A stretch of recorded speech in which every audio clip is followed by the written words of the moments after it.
It's very easy to latch onto something that looks very nice, right, and exciting. But is it really going to help us solve the problem that we have on hand?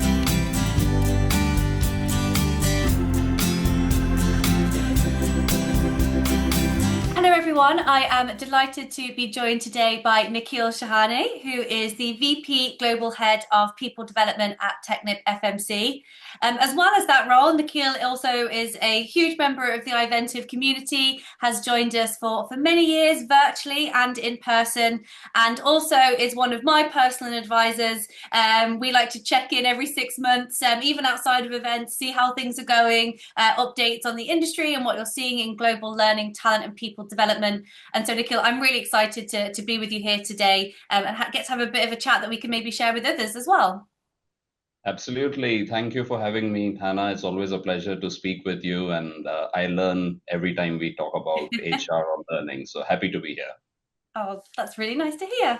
And especially because you really are emblematic of that global community that iVentiv, tries to connect. So you are based in Texas at the moment, but have had a storied career across the UAE, across India and Malaysia as well. And so perhaps then leading into that, having led HR in diverse regional and cultural environments, how do you see the external landscape translating into internal capability, across all of those cultures and regions?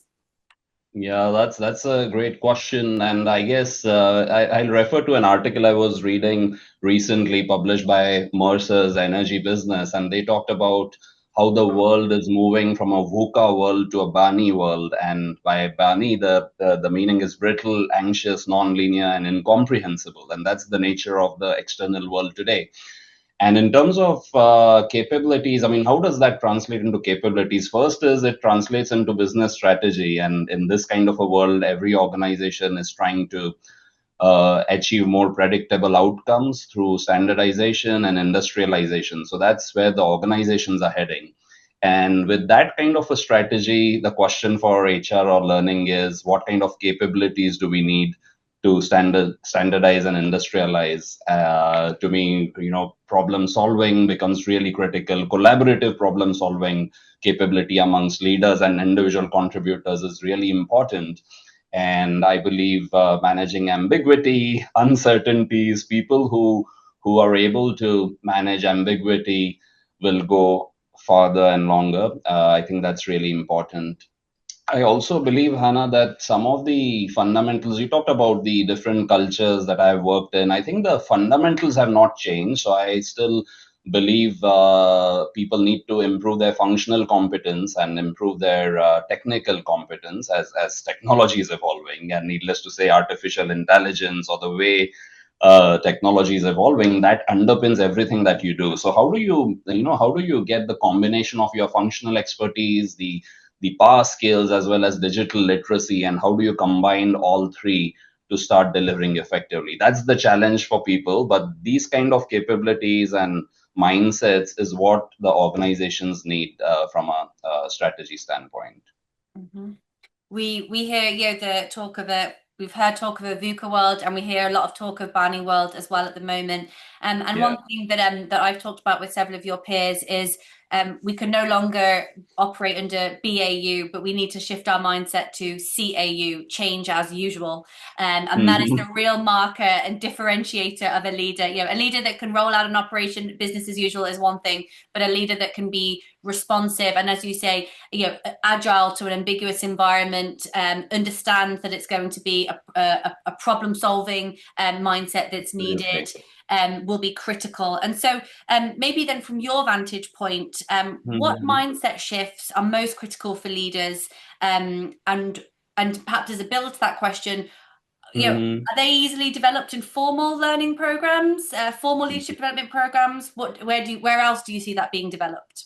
Yeah, I think that's a great question, and I think mindsets are more important than skill sets. A lot is being talked about skills today, but you talk about mindset, and I think changing mindsets is a challenge, And in today's environment and the context we talked about, letting go of how you did things in the past is challenging for people, and especially in our kind of industry, people are used to doing things in a certain way, and now everything is needs to be disrupted. The way we did work in the past will not work in the future. So workflows are changing, organization designs are changing, and everything is changing in order to standardize, for instance.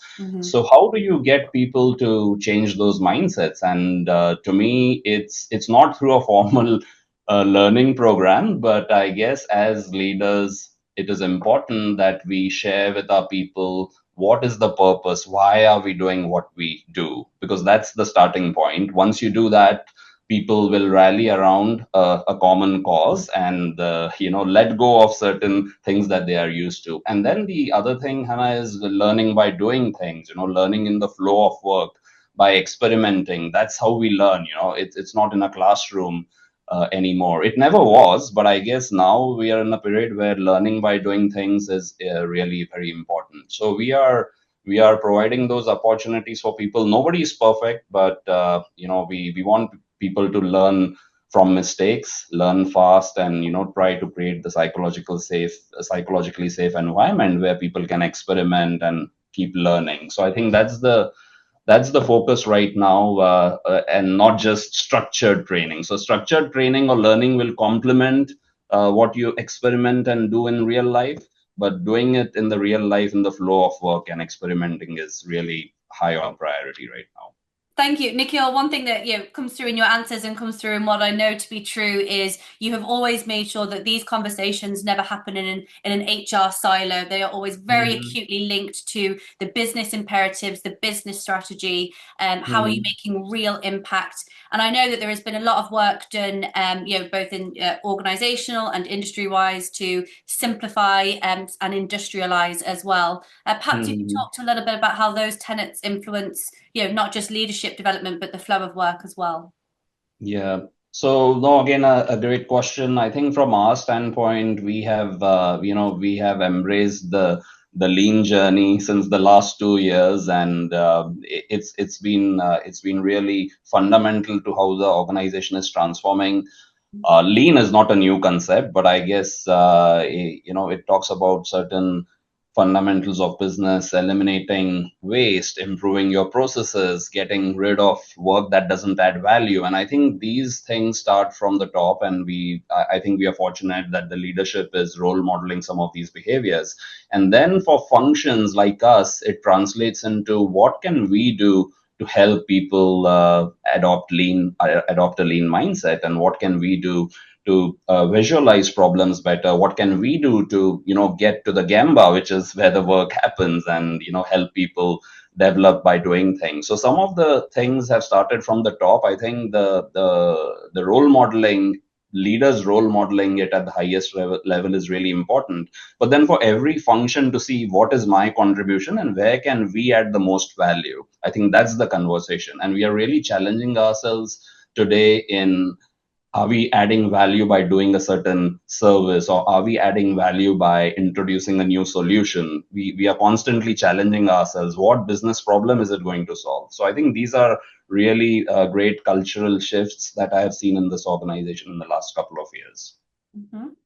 I think it's kind of links to what you mentioned previously as well, which is around you might need to unlearn, you might need to sunset things. We're at a moment where there are things to let go of, and that needs to happen both for the business leaders, but also as leaders of people development as well. The landscape is changing, and always having that mindset of are what we're building, or what we're rolling out, is that still fit for purpose? Absolutely. That's really important, and I guess people and functions, support functions, are also getting more involved in this kind of a thinking, because it requires you to start off every conversation with what problem we are trying to solve. And in a day and age where you are fascinated and see so much of technology and so much happening outside, it's very easy to latch onto something that looks very nice, right, and exciting. But is it really going to help us solve the problem that we have on hand? I think that is the single most important question to ask. And yeah, the conversation of whether it is, are you following a trend or a buzzword because it's Absolutely. genuinely the right fit, or is it Yeah. just leading you down another path? And that, I think that discernment is so critical and is a differentiator for people that are really making a difference. And you mentioned there how important role modeling is for people to see their leaders do that, which of course, and everyone wants. It seems a bit of an aspirational Uh-huh. goal, and for many people. But in your own context, what does that buy-in look like in practice? And do you have any advice or perhaps, tried and tested methods of how to make that really culturally stick? I think if I get your question, it's about the aspiration of learning by doing things, for instance, right? And Yes. how do you make it stick? And I go back to role modeling all the time, but that's really important. And so I'll give you an example. We moved from a leadership capability model that we had 2 years back into something that we call as a leadership standard now. And the leadership standard is emerging from what we saw were gaps in how we develop people. And the leadership standard, a big part of that is, learning by doing things and behaviors like getting leaders to ask and listen more or sharing a value driven purpose. And how does that embed into your day to day is by having those conversations in every forum. And I talked about the lean mindset and the lean culture. So we are a big time into visual management, and we gather together as teams and try to make problems visible. But every time we are having those OBEA meetings or visual management meetings, we are talking about what are you experimenting, what are you learning, and that's how that's how it gets into the culture, right? And then to me, the challenge is how do you get the leadership standard embedded in the different employee life cycle? Because it's not only in a management meeting that you talk about certain behaviors and capabilities. It's when you interview a person, when you're acquiring talent or when you're identifying somebody as a future leader. So I think there are different ways that you embed these conversation, and then that becomes the culture together with accountability. So you need to hold people accountable for certain behaviors, and it's an ongoing journey. But I think role modeling, making sure that it's part of your day to day, and then driving accountability are three big ways in which you can make it stick. And it's very interesting. One thing I've seen as a bit of a signal in recent years is roles sort of amalgamating. And actually, I think it sits close to what your role is, where learning, talent, leadership development need to Mm. sit closer together than they have in the past, particularly if talent acquisition sits too far separate from leadership development. To your point, Absolutely. people are or the company, the role is advertised against a different metric that they are then when they come Yeah. into the company they are put against. So the more you can make that a cohesive narrative, Yes. a story that you tell right from their attraction, their interview experience, their candidate experience, their recruitment, onboarding, and so that when they are developed into those leaders, you all those seeds have been sown. Absolutely, and you're spot on because you're trying to develop internal people into future leaders. But if you apply the same formula or same capabilities when you're hiring people, you Mm-hmm. start on a good note that you're looking at problem solving capabilities. You don't know the individual enough, but you're asking this question: what was your approach to solving a problem from where you come from? And that will tell you the mindset of this individual, or how did you learn from a failure, for instance. And those are the questions that you could ask while hiring talent and need not wait for the person to be in your ecosystem. And when you start reviewing talents or doing succession planning, for sure you ask all those questions then and try to be more objective. But I think it's connecting the dots and embedding it right from hire to retire. Yeah. And I know that your role, even in its naming, has evolved from talent to be this people development, overarching emblem. What advice would you give to someone that's maybe, either in a role similar to yourself or has aspirations to have that, combined role? Is there anything that you would tell them to prioritize, to think about, anything to warn them ahead of time? I know that's a good one. I think and I'm still learning, but the biggest advice I have is to stay close to the business and really understand the business well, and what drives us as a business is really critical. And then working with your leaders to say, how can we help solve this business problem, because it's ultimately people, and people are integral to any business. But I think that's the starting point. Everything that we do is linked to the company's strategy, or company's purpose. That's really a good starting point. And something to be wary of is, as we say, the joining the bandwagon and doing something just because everyone else is doing it. So that's the temptation that we should resist. And yeah, those two things are top of my mind. But I'll end with this. I also think that we as leaders, PNC leaders or HR leaders, need to be a bit agile. We need agility today. So, and the ability to balance it right is important, because if you wait for too long, you might miss on certain opportunities. So how do you stay close to the business? How do you keep experimenting? But how do you also execute and keep moving? It's very important. So those are the things that come to my mind. Well, that's a good starting point for anyone in a position to get. And I always appreciate our chats, especially we've talked over the years of different things that have come through, trending topics, and you always have a tendency to ask, okay, but why? Is this why are we implementing that before we roll it all out or try new communication? Is it really delivering against the objectives that our business need us to do? Yep, absolutely. That's really critical.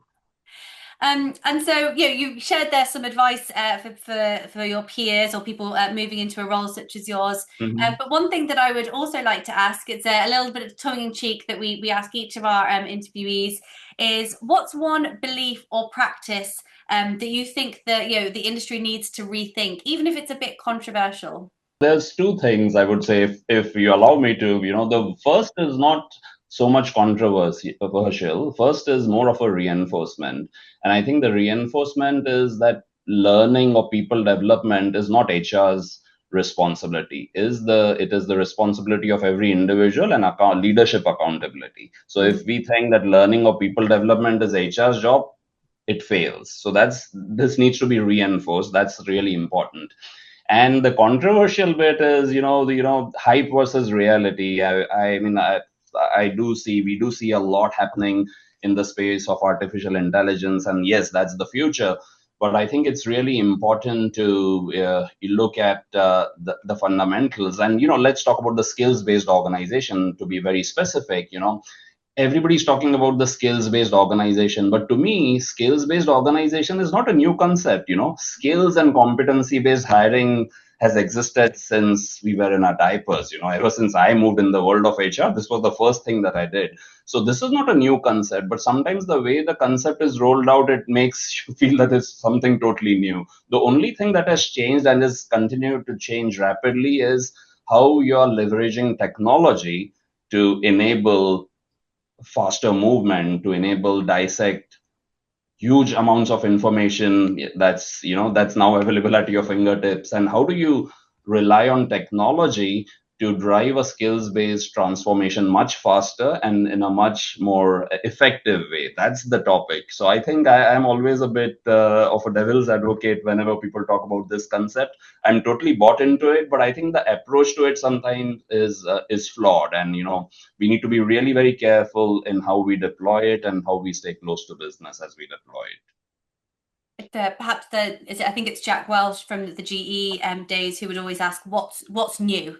So Yeah. not like, what if we're going to talk about this and we're going to have a meeting, then we need to know what's new, what's next, why would this time be different? Is this still fit? Is there something new that's coming through that's going to make it different than when we tried to roll it out the first time? I think it's a good one. I would be very curious for anyone that is watching this. We do encourage this to be a conversation, so feel free to respond, share with us. Do you think it's hype? Do you think it's reality? There's nothing we love more than talking about that. And thank you very much, Nikhil, for your time here today. We're looking forward to seeing you at upcoming sessions this year. And of course, if you would like to connect with Nikhil either virtually or in person, you can do so through the iVentiv network. Thank you. Thank you, Hannah. Thank you for having me.